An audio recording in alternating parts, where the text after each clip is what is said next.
Gutin is a hell of a guy. Very funny, gonna make you laugh. Are you excited? Because I'm excited. Yeah. Ladies and gentlemen, please let me say Rus Gutin, everybody. Thank you, Matt. Thank you, Matt. Give it up one more time for Matt Taylor, your host. Give it up for him.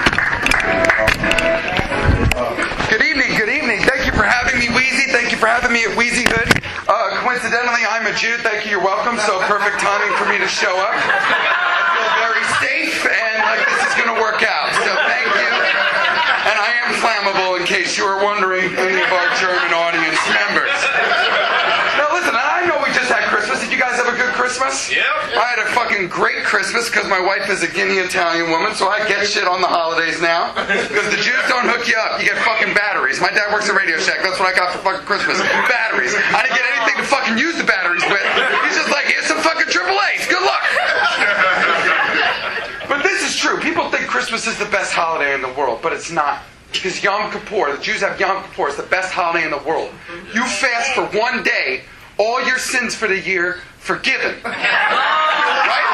This year, I'm at the right age. Some old bitch is taking her time at the right age trying to pay with a check and shit for her Depends. I fucking threw on the ground. I laughed at her. I got my cigarettes. I left. I fasted that day. Forgiven. I'm in the clear.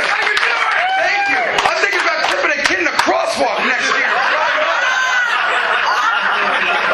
In the clear. In the clear. And also the Jew in me can't take it because I got a Guinea Catholic wife. I can't understand the money those Catholics spend in gas alone to go back and forth to confession, back and forth. I said to my Guinea wife, I hope the Vatican reimburses you with a gas card. They're good for it. They got a whole city of gold, those fucking Catholics. They say the Jews love the gold. You got a whole city of gold, I tell my fucking Guinea wife.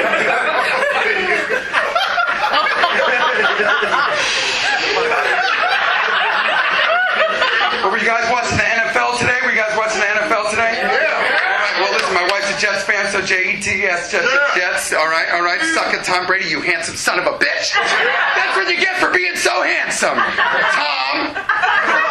So, anyway, I want to say, though, did you guys see this season? I did a big cancer fundraiser over the weekend, and it was really awesome. I think we can all agree that cancer can go fuck itself, right? Fuck you, cancer, you skanky bastard. I'm so sick of cancer shit and lymphoma, too. Lymphoma's on my fucking shit list. Fuck lymphoma, you fucking... I would hit lymphoma in his bitch now. Right? And lymphoma is so classless that lymphoma tried to kill Dexter. That's a no-class. He tries to kill people for the forces of good, you ironic son of a bitch, lymphoma. But I really like that the NFL has been having the awareness, right, about the breast cancer. Have you seen with the pink shoes and the pink gloves and everything, right? And all of a sudden it's totally accepted in locker rooms. They're like, pink gloves, man. I like the pink gloves. It's got a logo on it. That's neat. Right. So, but I keep hoping that I'm a big enough comic one day, because I love football, that I could do one of the PSAs that they do, during Breast Cancer Awareness Week. And I thought that this would be a great time for me to rehearse it with you. Would that be okay? Yeah. All right. Hi, I'm Rus Gutin. Do you love breasts but hate cancer? That's all I got. Thank you. Work in progress. Thank you so much. And you know they won't get a little unathletic too. You know they're going to get Sam Yeller come in and be like, get this motherfucking cancer out of these motherfucking breasts.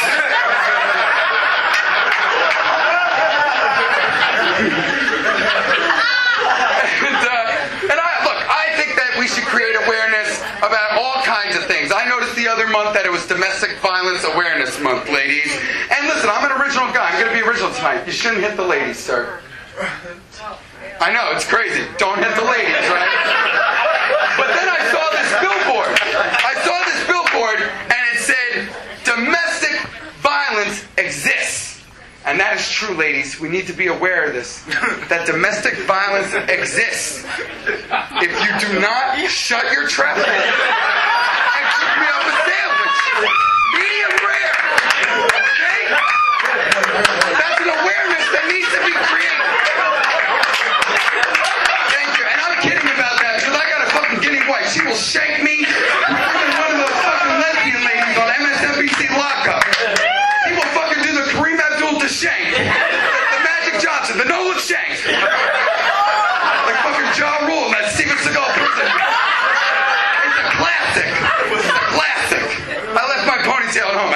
right before the show. I try to be Steven Seagal every day of my life. Every day of my life. When something just, a problem presents itself, I just kick it right in the face. But I am originally from the South Jersey, Philadelphia area. I'm a bleed green Philadelphia Eagles fan. Are you guys from there? E-A-G-L-E-S, Eagles! How about them fucking birds? They fucking blew it. They blew it.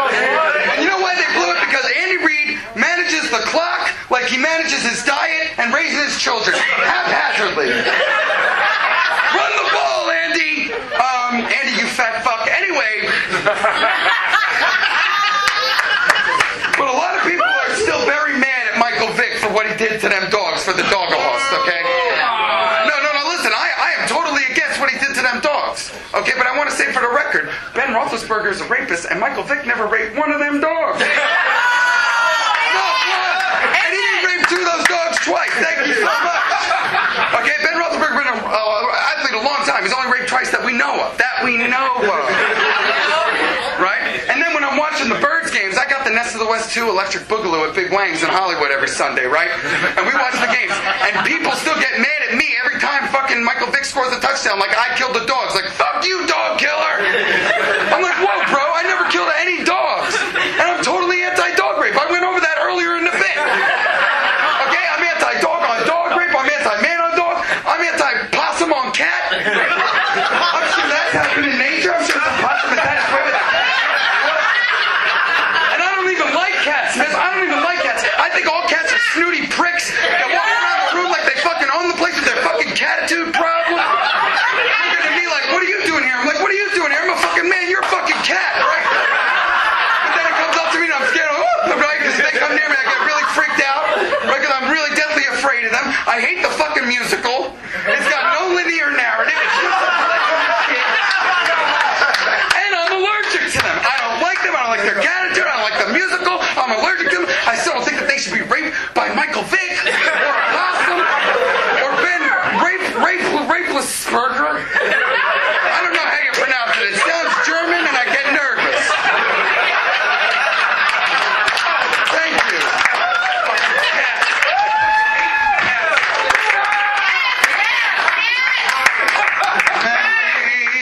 Okay, anyway. It's the same thing like I said about that Chris Brown Rihanna situation. No, I know you're not supposed to bring it up. I know Weezy said, Russell, that's dramatic. Don't bring it up. But I'm bringing it up, okay? Because listen, your Uncle Russ has been drinking. And I want to have an honest, for several months, and I want to have an honest conversation, okay? Every Rihanna song sounds the goddamn same. It's always, hey ya, brother, brother,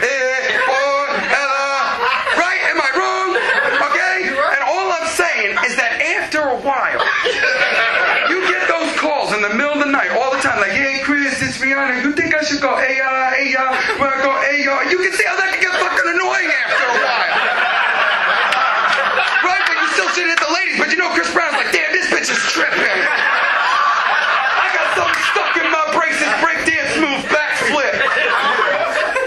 But you shouldn't hit the ladies. Even people from Philadelphia don't hit the ladies. Not all the time. Well, we talked about the sandwich situation, ladies. I've already gone over it. So if you find yourself in that situation, just remember me in this moment and know that we went over that. Ladies and gentlemen, though. Your Uncle Russ is allergic to everything. And in the last 6 months, I've lost 56 pounds. Thank you very much. Cheap applause. That's where you applaud when I tell you how much I lost. I know it's not as much as Jennifer Hudson lost, okay? I'm not going to fucking sing for you. You know how I feel. Sun in the sky. Okay, anyway. Point of the story is, okay, someone said to me, Russell, how did you lose all the weight? Oh, well, it turns out I just happen to be allergic to everything. I'm allergic to wheat, gluten, flour, dairy, yeast, potatoes, starch, rice, potatoes, sugar, happiness, sunshine, fun, memories. Hey, Russell, remember that time we went to the park? I'm not kidding, Weezy. I even think about the wrong kind of bread. My ass starts to bleed. No, I don't want to get gross, but I'm not kidding. I accidentally ingest some soy sauce. My taint looks like Edward James Olmos's face, except with more fucked up shit on it. I don't want to get gross. I don't want to get gross, but I am so hungry, and all I can eat is almonds and seeds. I'm like a fucking bird. You got a bird feeder on your balcony?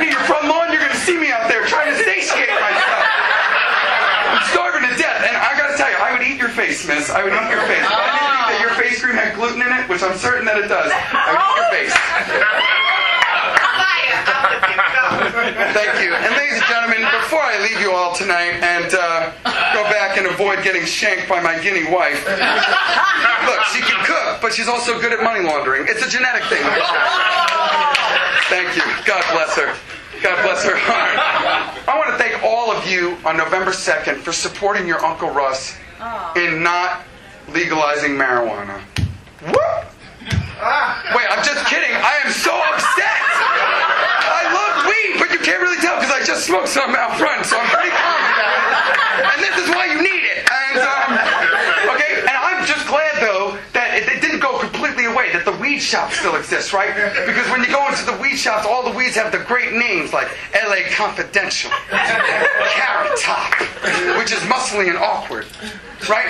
But then I went in one day and the big black guy says to me, "Yo, Uncle Russ, this is some Oprah OG." What the? I know, I said, oh my God. That would be the greatest episode of Oprah to ever get free tickets to, right? She would come out, she'd be like, look under your seat. You get a sack of weed. You get a sack of weed. This my one lady gets a sack of weed. Everybody gets a sack of weed. And fucking weed balloons come down and Tyler Perry's there. And fucking fat white ladies are making out with each other, rolling perfect splits, listening to the Wu-Tang and fucking Ghostface Killah solo album. No, there should be fucking weed fucking throw pillows in O Magazine next month. Next to a list of that bitch's favorite things. Weed brownies, the Big Lebowski, and then she'll forget the rest of the fucking list. Because she will be baked. Oprah's getting that Barack Obama shit. He says it to her like, yo, oh, it's Barry. I hope you got my package. Right? And Oprah is so powerful that if she had just gotten behind Prop 19, right, we all know that that shit would have passed. If Oprah had just come out on the beginning of the episode like, "Ooh, Gail, you got to hit this. Ooh, I'm hungry, child. I'm fixing to eat. You'll need to legalize this shit." That shit would have been legal in 5 minutes. Fat white ladies in Modesto everywhere would have made fucking perfectly crafted bongs out of paper mache at their craft group. They would have had a Facebook group and shit about it. Ladies and gentlemen, I want to thank Wheezy for having me at Wheezy Hood. This is my first set at the Ha Ha in 10 years.